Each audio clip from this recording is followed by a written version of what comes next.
إن تنصروا الله ينصركم ويثبت أقدامكم. Bismillahirrahmanirrahim. Assalamualaikum warahmatullahi wabarakatuh. Alhamdulillahi wahdah wassalatu wassalamu ala man la nabiyya ba'dah wa ala alihi wa sahbihi wa man ittaba'a hudah ila yaumil qiyamah, amma ba'd. Kemarin kita sudah mengawali pembahasan tentang bab berbakti kepada kedua orang tua. Kita bawakan sebuah ayat dalam Al-Quran. Kali ini kita akan membacakan hadis yang pertama yang dibawakan oleh Imam Al-Bukhari dalam kitab beliau Al-Adabul Mufrad.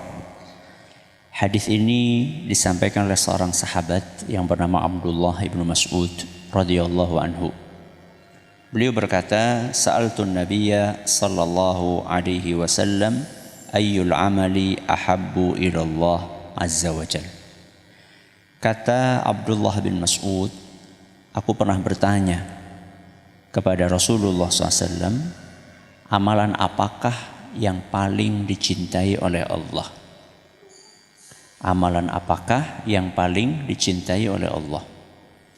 Ini menunjukkan bahwa saat kita ingin melakukan sesuatu, apalagi itu terkait dengan amalan, ibadah, kita harus mencari ibadah apa yang paling dicintai oleh Allah. Jadi dalam beramal itu bukan apa yang kita sukai, tapi apa yang disukai oleh Allah. Karena yang akan memberi pahala siapa? Allah. Bukan apa yang sesuai dengan selera kita. Beramal itu sesuai dengan apa yang dicintai oleh Allah Azza wa Jalla. Maka begitu mendapatkan pertanyaan seperti itu, Nabi SAW menjawab, qala as-salatu ala waqtiha. Pertama, kata Nabi SAW, sholat tepat pada waktunya. Rasulullah SAW mengawali nasihatnya ini dengan menyebutkan hak Allah Azza wa Jalla. Allah yang menciptakan kita, yang memberi kita rizki, yang memberi kita segala-galanya, memiliki hak yang paling besar atas manusia. Dan salah satu hak yang terbesar setelah tauhid adalah sholat 5 waktu. Dan sholat 5 waktu itu dikerjakan bukan asal-asalan, tapi dikerjakan sesuai dengan aturan yang sudah digariskan dalam agama kita. Salah satu aturan itu adalah tepat waktu. Begitu azan dikumandangkan, maka seluruh aktivitas yang lain bisa ditunda.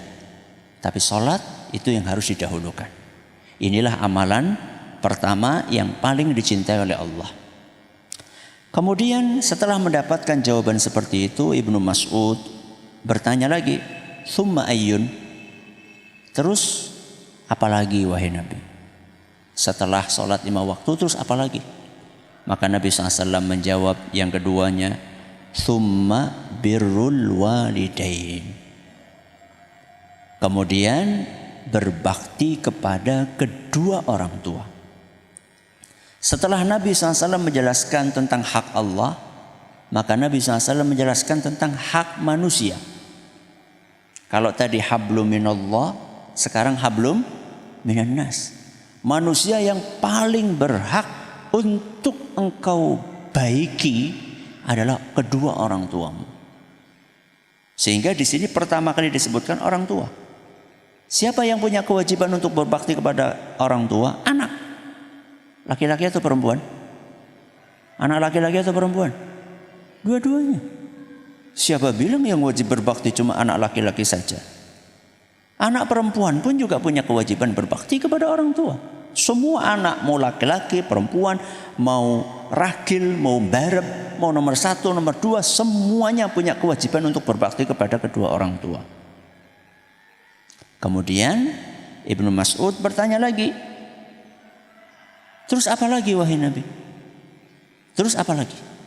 Maka Nabi SAW menjawab, "Tsummal jihadu fi sabilillah." Setelah itu engkau punya amalan yang sangat dicintai oleh Allah, yaitu berjihad di jalan Allah membela agama Allah dengan potensi apapun yang kita miliki. Ada yang bisa dengan nyawanya, ada yang bisa dengan hartanya, ada yang bisa dengan tubuhnya, ada yang bisa dengan pikirannya. Masing-masing dari kita harus berjuang untuk membela agama Allah Azza wa Jalla. Berarti di sini kita bukan hanya memikirkan urusan pribadi kita saja, tapi kita juga harus memikirkan urusan agama kita. Apa yang bisa saya berikan untuk agama ini? Namun jihad itu nomor 3. Setelah apa? Birrul walidain, terus sholat 5 waktu.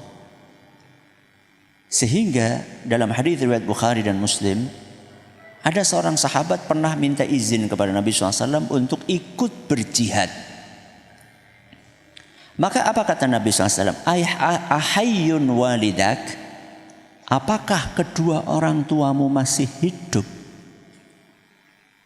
Pemuda itu mengatakan, iya, masih hidup. Apa kata Nabi? Fafihima fajahid. Berarti kalau kayak gitu, jihadmu itu berbakti kepada kedua orang tuamu.